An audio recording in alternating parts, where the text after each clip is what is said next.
I'd like to introduce a few folks. If you just raise your hand. The president of the college is here with us today, Bill Houston.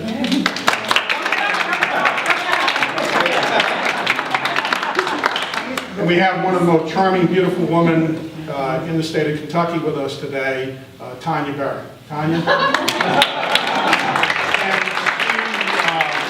she also brought her husband with her. In addition, the owner of my company, Steve Douglas, is here with his beautiful wife and his son. We also have Leah Baynes, the head of the program. Right.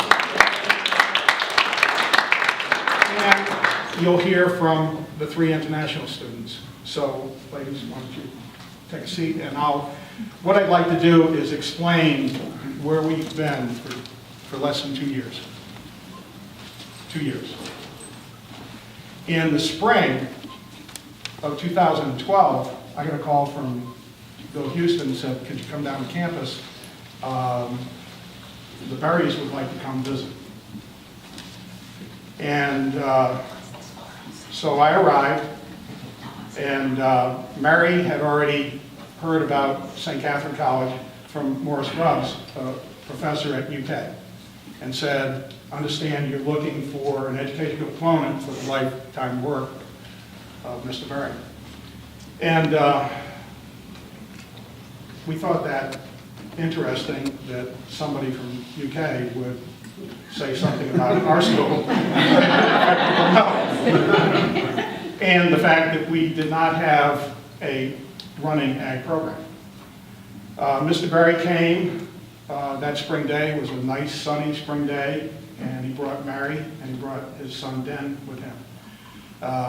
We jumped into Bill's SUV, and we didn't want to tour the campus, we wanted to see the farm. The Dominican sisters who are here can testify. They have been sustainable farmers for a lot of years. And we have a beautiful farm right next to our campus. Mr. Berry got shotgun. Bill drove. We put Mary in the middle of Den and I. Two pretty good-sized guys. Den is a lot taller than I am, but a good-sized guy. And we spent a good hour and a half. And every gate we came, Wendell got out, opened the gate for us, and we proceeded to the next field. It was like family, because that's what St. Catharine is, it's family. And I thought that the Berrys were feeling that, and that we were not soliciting them, we were seeing if it might be a good fit for us, which is probably much different than most colleges, universities how they'll present themselves, and I'll talk about that a little bit later. At the end of the day, we came to the administration building. We're standing downstairs.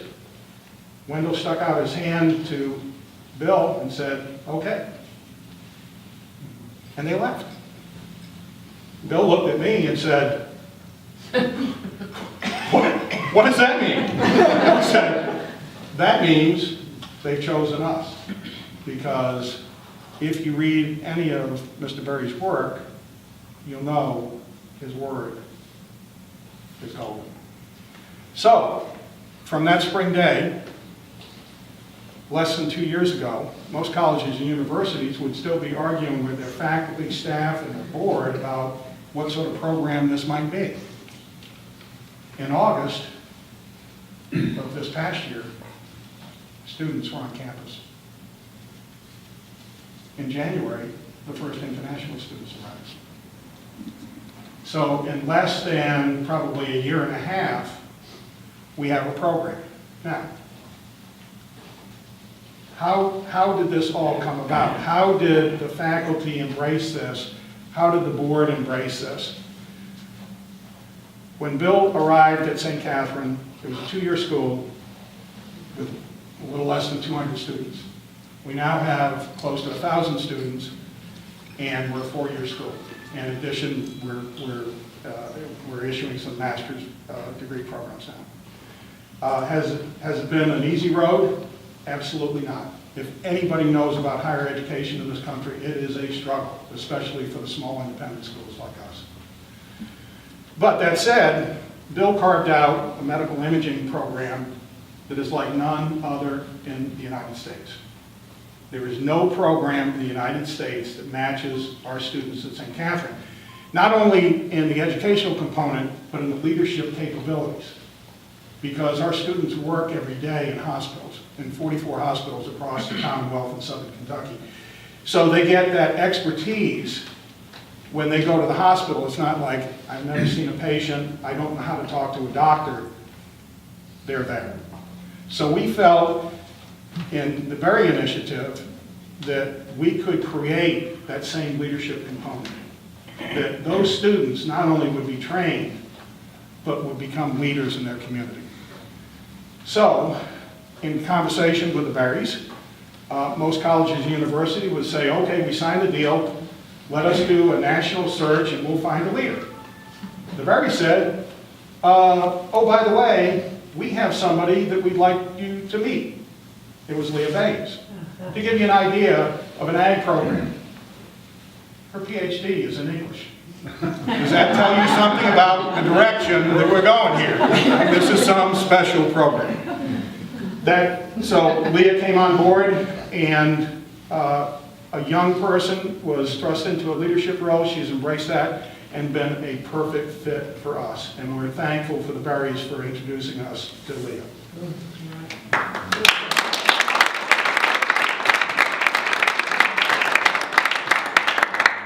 So I'm talking to Eleanor. We live here. We run into each other. And Eleanor has been a farmer in Oldham County for a lot of years and very attuned to the sustainable farming movement.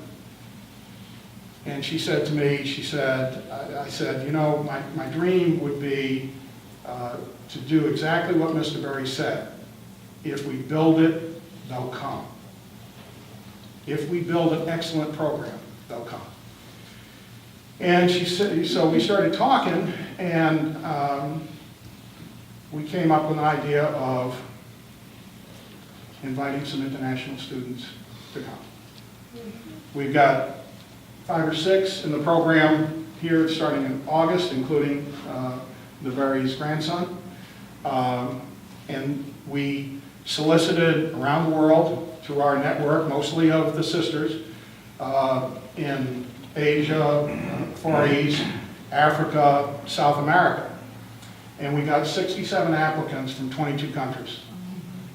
A great, great outreaching. And if you read the profiles, these were kids that you'd almost cry if you read the biography of what they were doing and how they were struggling in their home countries.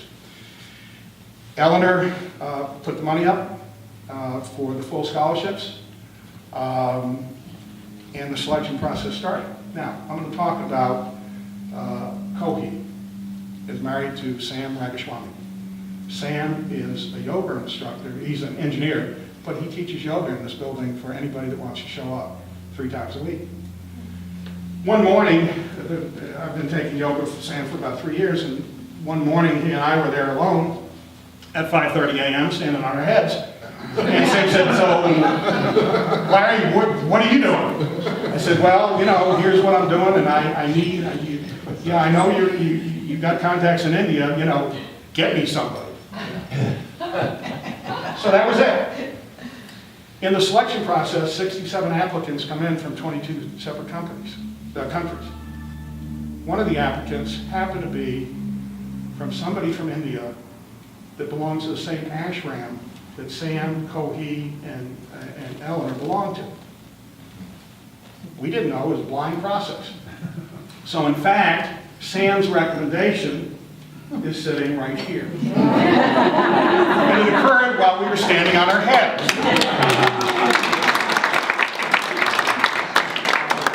So as you can see, this is a very special opportunity for us. We take the charge very, very seriously. We're taking a man's life's work and trying to, and I hate this word, institutionalize the process and make it like no other program in the world. And we think we're well on the road to succeeding. And the reason I tell you the story is I want you to be ambassadors. I want you to know that in less than 2 years, here's where we are. So when you're out speaking, tell the story. Say, you know, I heard something really neat. There's something special going on. Because it gets back to, if you take the vision of Mr. Berry, if you had to break it down, it's all about the earth, the soil, and the care we take with that. And we cannot continue to let agribusiness influence agriculture. And we've gone so far the other direction, rack and ruin is upon us. People ask me, they say, okay, you sound real passionate about this, you know, how are you going to change agribusiness? One farmer at a time. One farmer at a time. And that's what we're trying to do. So without further ado, I'd like to introduce Bill Houston and have him just say a few words. I think Larry has summarized it extremely well. I was telling Wendell when he came in, we were talking about where we were 2 years ago, where we are now, and he said something about getting there the right way. And I said, we have gotten to where we are today, not only the last 2 years, but the last several years, through our friends. And we haven't been influenced by big business, we haven't been influenced by wrong people, we've been influenced by people that believe that we've gone in the right direction. And it doesn't seem very long ago where we were at an important juncture at St. Catharine, being a 2-year school, and we knew that we had to expand our basic curriculum and our mission to be competitive in today's higher ed market. And we decided to go from purely a liberal arts college to include the health sciences. We knew that the baby boomers were getting older, and there was a shortage in a lot of these emerging occupations. And we wanted to be out on the cutting edge. Well, you know how many people believed that we could do that? There were about 4 or 5. And we went and recruited a couple of key people to come on our board, Mike Russ being one of them, that helped this transition. So when people come up to me and say, how many people do you have enrolled in the Berry Ag program? You know, when Leah started with her first cohort, and I said, more than we had when we first started into the health sciences. and today, we have about 225 to 250 every day out in clinical rotations in these hospitals across Kentucky and southern Indiana. So small numbers only provide a challenge for me, and I think they provide a challenge for those people that are associated with the college. We've never done anything that's been easy. David Hayden is here. David chairs the Building and Grounds Committee on our board, and David has been responsible for the growth the last 6 years around our campus. And if you haven't been by lately, drive by and take a look at it. But he too was a believer when he got involved. So we do totally reliant on friends of St. Catharine. And we started with no endowment, a large endowment of past graduates and friends. But we are who we are today because of people getting on board and believing in our mission, and our graduates and our students. And I could not be happier with our special guests today. I was flat on my bed during their mission coming over here, and Leah kept me up to date on emails day and night of the extremely difficult travel barriers that you all had to undertake to get to sunny South Kentucky. But I want to thank Larry for his tenaciousness, Eleanor and her involvement with this International Scholarship Program, because 10 years from now you're going to look back and you're going to see 200 to 300 to 400 majors in this. And this will be one of the major legs of our college. Just like health science is a major leg, and just like athletics was a major, we had to rely on athletics to get started on this, to get kids to come to our school. So we feel like we've made a lot of good decisions, and as we continue to grow to become a college of excellence, it will only improve in the future. So thank you, Larry. And you know, when my board members give reports at our board meetings, they're supposed to keep it to about 5 to 7 minutes. And Larry's is never less than 30 minutes. And I see a few eyes roll around, you know, and every so often a trustee will say, well, how many students are in it? You know, and we know that we're believers. And it will just be a matter of time when you look in that rearview mirror, and we wouldn't be able to get all of our current students in the Berry program, even in this room. So thank you very much. You know, a true leader allows people to do their best. I don't know, as a trustee, any other trustee that has access to make decisions for the school, the college, the students, that Bill has allowed me to have access to. And you know, we're small, we're understaffed, and I've been very fortunate to be given that opportunity, and that's commendable on his leadership level. So, you know, like Bill said, we truly believe. As I advised you before, the program is extremely unique. Leah Baines came to us from the University of Kentucky.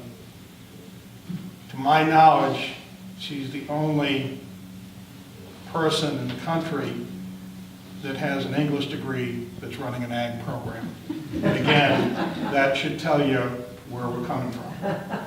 Leah, would you come on up and... Sure. Well, thank you so much for being here today. I'm so very, very grateful to see so many friends and kind people who are in this room, not for me, but for what we are about here and for welcoming our students. And I also want to mention that we have here in our midst a really, really phenomenal student who was the first student in the Berry Farming Program, and that's Winifred Chevron, who's right here up front. She has been my right-hand person and actually my co-pilot on the way out to the Land Institute, where she sat up and talked to me for 13 hours, 14 hours. We're bosom buddies now. And not only that, but then she took on, without me asking, she just knew what to do. She took on the great role of welcoming our 3 international students and has driven them places. I told them as soon as they got here, make friends with someone who has a car. And fortunately, they've been able to do that, not specifically seeking people out for that criteria, but you know, it's really, it has already been such an enriching experience to have these students in my life and at our school, and they are making a huge impact in kind of into the greater character of our school, but also it's more on the kind of the individual class level. A good friend of mine in the Philosophy and Religion department, Matt Brandstetter, is teaching a class on homelessness and issues of faith. And as it turns out, I put all 3 of our new students into the exact same classes this semester because it was easier for me. And because then they would have a built-in study group, they'd have this cohort. And after faculty government a couple of weeks ago, Matt stayed aside. I mean, I was having a couple of side conversations, and he stayed aside. He said, he was just about to jump out of his skin. He was so excited. He said, I have to tell you. We had the exact kind of conversation everybody wants to have in their classes, and I didn't lead it. These guys did. It was thrilling to see how excited he was, but it was really even more thrilling to see that this is part of the rationale, I think, that Eleanor used as a kind of guiding principle for, why do we invite people into this rural school in Kentucky to be a part of a program that is really focused on agriculture in very specific locations. One of those specific locations happens to be Kentucky. we founded this program on this idea of transferable skills and transferable knowledge. We founded this program on the idea that we are teaching students how to learn as much as we are teaching them, philosophies and principles, and giving them practical experiences, and giving them the opportunity for practical experiences. We're inviting people into this conversation from places that are in really dire need of taking these kinds of values, the kind of ethic, back into their home country and making a major impact. They are already leaders. I already know you're leaders. I have read their stories. The application process, as Larry mentioned, it was not you might have cried, you did cry. There are people who are in circumstances that are really beyond, I think, the comprehension that we have, that we're capable of having and kind of imagining. But the issue isn't just a kind of a sob story. The issue is that there's a real need globally for us to have conversations about and to put our best and most creative people who have the deepest convictions about things like social justice, environmental justice, into leadership positions in these countries, and certainly in our own country, certainly in our own state. And I'm really pleased that we have a partnership with Eleanor, and that she does bring a vision to this project that is something that was part of our longer-term vision, but that you made it happen sooner rather than later. Thank you for that. Thank you, because these students and this experience, and now I have a new friend too, which is even better, a more tenacious woman I don't think you'll meet, as she even scavenged through the piles of luggage at the beginning of January to retrieve, I think it was CA's luggage. So he's outfitted in part because of Eleanor's tenacious. Those piles of luggage go unattended if you want to turn in a life of crime. You can just walk into the airport and take them out once you walk. So I can go on and on. I'll be happy to as we have an opportunity to chat afterwards. But just thank you so much for coming today and for being a part of this moment that I think is just a real kind of collective. It's a moment of collective vision. And it's a moment that we can really celebrate that something special is happening. The first couple of weeks, the international students came. We had some of the most delightful weather we've had in recent history. And as you can see, they came from similar climates, I'm sure. And we're quite a bit overwhelmed. The first full weekend, we got a call and wanted to have them come up to Louisville. And I called Sam and said, Sam, could you help us? And he and Chloe did. And Eleanor and I hosted. They got here a little after 8:30 a.m. and I dropped them off at 10:30 p.m. at their dormitory. We had a full day here. I learned something new about Louisville. We went to the movies. And we went to Stony Brook. And I did not know that Stony Brook has several Bollywood films running all the time. And there was a big Indian population. So the Indian lady went to the Bollywood films, and so I asked the two gentlemen, I said, so, what do you want to see? Jennifer Lawrence. And they did not know she was from Louisville. And so we saw, the three guys we saw Catching Fire. But in between, we went over to a special friend, Ray Henry, who produces religious texts all over the world. And we had tea at her house in the morning, and she was able to, Eleanor purchased a number of religious texts for them to see, and Gray has an international presence and has been a special friend to Eleanor all her life. And if you met Gray, she's your friend. And then we came back, and I took the two guys with me, and we went out to the CSA farmers that they're going to work this summer and introduce them. It was a fairly blustery day, and they both had like sweatshirts on. But they, as you can see, they have the biggest smile. So we had a great day, and what you're going to find is that the vetting process served us very well. And so without further ado, I'd like to start introducing, and would the two beautiful Raghaswamy women come up front. Satya Govindasamy of Coimbatore, India. She studied agriculture and environmental education as her secondary school vocational subjects. She grew up volunteering alongside her father in the project Green Hand Nursery, which supplies trees for an agroforestry initiative in southern India. She will apply in education, agroecology, and community leadership in the Isha Agro Movement, a small-scale agricultural educational unit that trains farmers and field officers in agroforestry with organic farming techniques.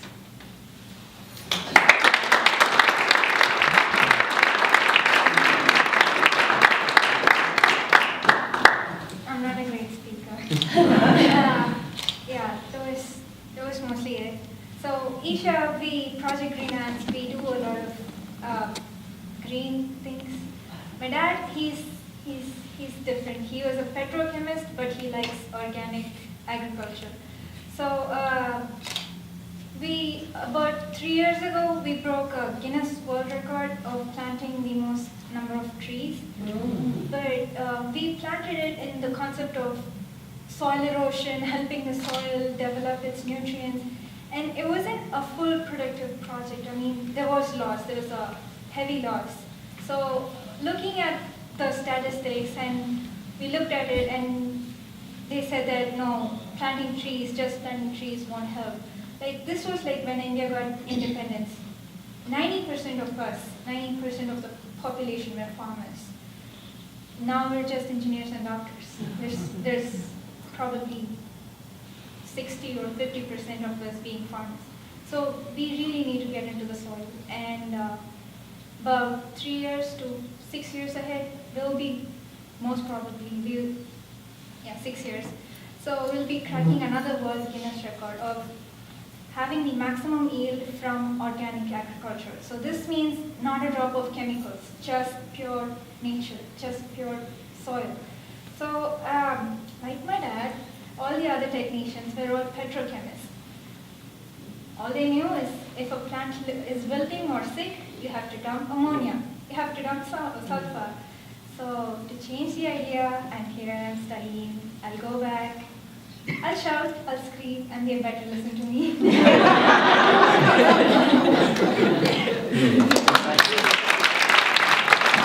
Paul and I were charged with the task of picking up one of the gentlemen, and this guy came strolling off again in a sweatshirt. He was by us, and they had described Eleanor as a... I don't even remember, some old white woman. Yeah. And I didn't even get a description, so we're whispering. So he's back by us, and I said, "St. Catharine," and the big smile. Yeah. Come on, Miss Hill, come on.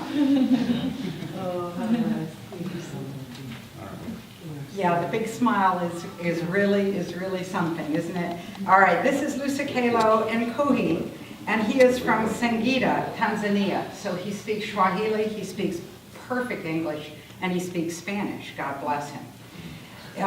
So his native town is a rural area where his parents, both teachers, farmed as a means for providing the family with their schooling, health care, clothes, and transportation. As a student in the Pan-African High School African Leadership Academy, he served as one of a team of 12 young people in the Grow Green Itsitutsang, you say it. You say it. There you go. Organization, which establishes gardens in underprivileged communities and teaches area residents how to generate income and become self-sustaining through food production. So he has a background in what we're talking about, okay?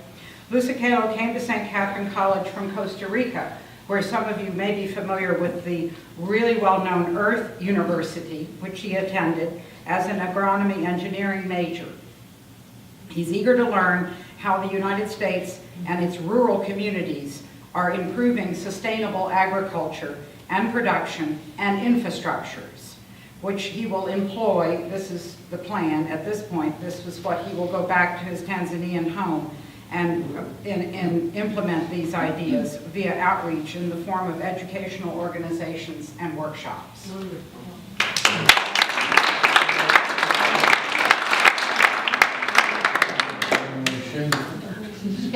Good afternoon to all of you. So as introduced, my name is Lusakelo James, and I come from, we are 6 of us in my family, my father and my mother, and I have one brother and 2 sisters, 2 young sisters. And yes, both of my parents are teachers.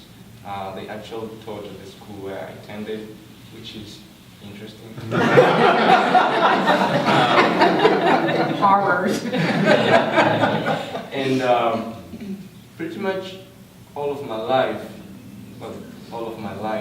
since when I was born, I spent my life in rural communities till when I was 14 or 15, when I went to my secondary school. Farming has been my thing since when I was young, because you can't just be a teacher and expect to pay for everything for your family. So that was our main economic activities that we have been doing since when I was young. So for me, going to the farm, doing everything, that's why I was born for, I think so. But not only that, but also growing in rural communities, I've had a lot of friends. And being in a rural community also, you are out of a lot of opportunities, because people do not have expectation to people who live in rural communities. They expect you to go to school from standard 1 to standard 7, and that's it. Just know how to write and know how to count, and that's education for you.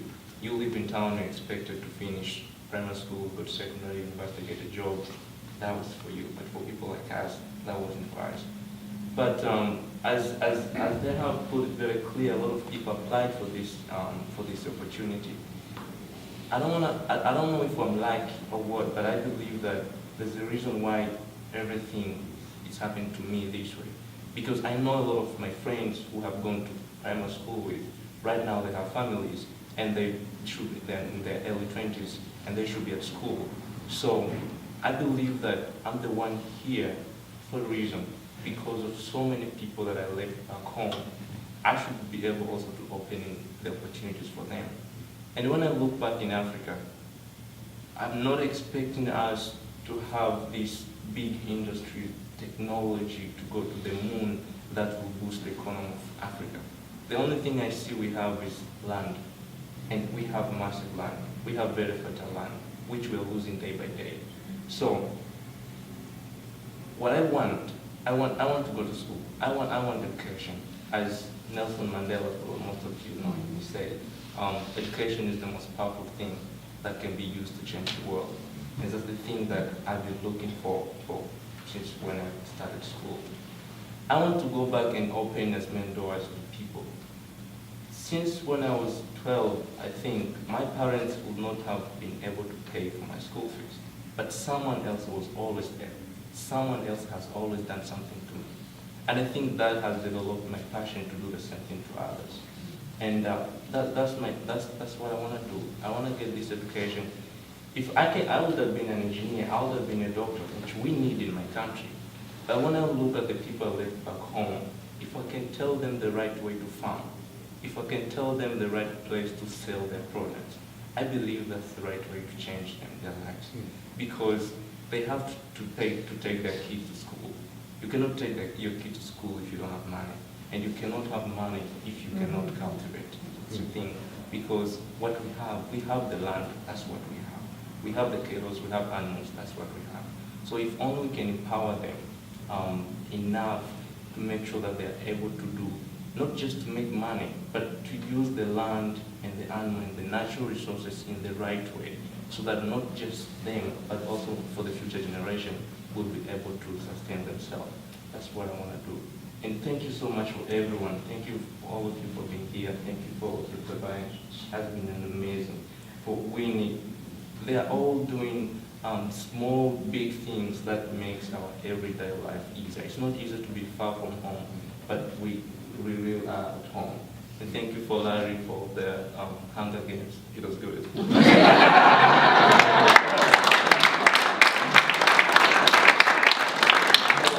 you so much, and I hope to see you all again. Thank you. When we were here the weekend, unfortunately, when Elisa Kano's uncle had died. And so one of our tasks, he had gotten a refund from his ticket. And he wanted to go to wire the money back to his family to help pay for his uncle's funeral. As you can see already from the two that we've introduced, we're very, very proud of the choices that we've made. Now, Leah's going to introduce the final gentleman, who has one of the biggest smiles you'll see from anybody anywhere on the planet. I'm so pleased to introduce to you today C.A. Kioye. And C.A. hails from Burkina Faso. Burkina Faso is close to Ivory Coast and Ghana. Those are the two countries that I think most people are most familiar with. But I can't remember if it was Sister Diane, Sister Elaine, or Sister Angie who said it's a small country that packs a big punch. So we're finding that to be true with C.A. I picked C.A. up from the airport. He's the one who had the most circuitous trip planned, the most circuitous itinerary, and he's the only one who made it here right on time. And I had been worried all day. I didn't know where Shaki was. She was either in Chicago or she was in New Jersey. I've been worried all day. I can't find her.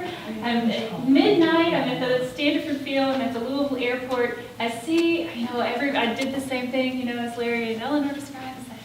I knew him instantly. We locked eyes and we ran into each other. I've never been more relieved. I said, "Well, I got one." Got one of them. I have been really taken with CA's personal story since I first read it, and since our selection committee first read over his testimony. And I'd like to thank Teacher Chukuni, who is in the back there, who helped with that selection process, and he knows that this really was a kind of a testimony that you provided in your application materials. So CA hails from a small village that is pronounced Bombara, and it's in southern Burkina Faso, where he lived with a combination of adopted families, he worked with the father of his adopted family in the fields, and this is one of the ways that they were able to provide basic necessities for the family. And in spite of pretty extreme deprivation, there was always somebody who stepped in, who recognized his potential, who recognized his intelligence, and helped provide a way for him to be educated. So I think that the fact that he was awarded a scholarship to the International School of Ouagadougou, which is just a really incredible school that provides an American-style curriculum for students, and there's an understanding that these students will transfer into American colleges, and certainly with our goal is that he will come to the American college and then go back to his home community. And I know from conversations with him that he has a real conviction for doing that. It's a conviction that he developed when he was in the school, right? And a couple of things I just want to say is that, it was while he was at this international school that he really started piecing together some of the issues that were really most challenging in his country, and where he also put that together with his experiences growing up on farms. So this is, this is a real merger. This is exactly what we're talking about in the berry farming program, is merging the academic and the experiential aspects and really using some creativity to help transform communities and transform economic systems. So without any further ado, I'll let Steve tell you about his program.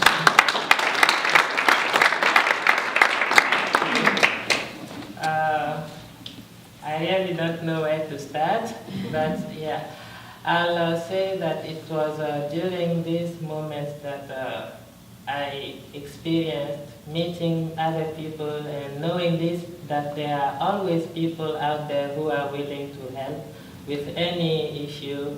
And yeah, I came a long way, and I know there's a longer way to go. So the troubles I saw in my country today, I used to think of them as being separate incidents and problems that emerge here and there. But after coming here for 1 month already, I've seen how all these problems are connected.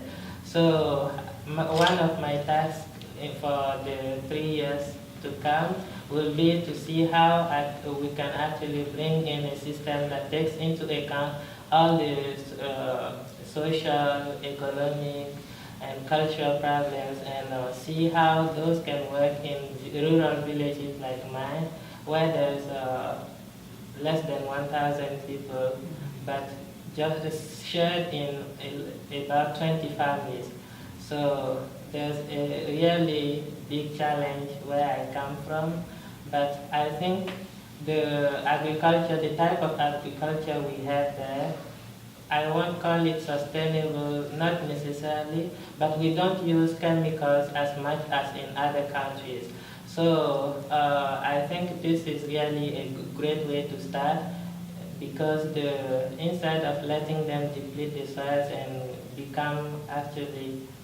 get deeper into their problems, I think I can help them find ways to make it more sustainable and productive, because there's 80% of the population in that same situation.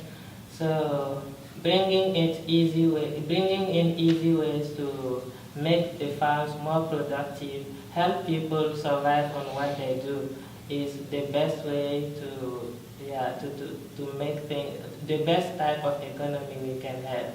Right now we are having some issues. The ecological issues are directly linked to the mining, because in my country we have a lot of gold and other minerals, and many more companies are getting involved, and I think that's the only ecological problem we have. But still, farmers are paying the price for the climate change, because the amount of rains we used to have for 1 whole month, all of that rain can come in just 1 day, causing inundations and all sorts of problems. So when we look at all of this, I feel like there's a very big need for the country, and I think it's pretty much everywhere, for people to adapt to these new changes.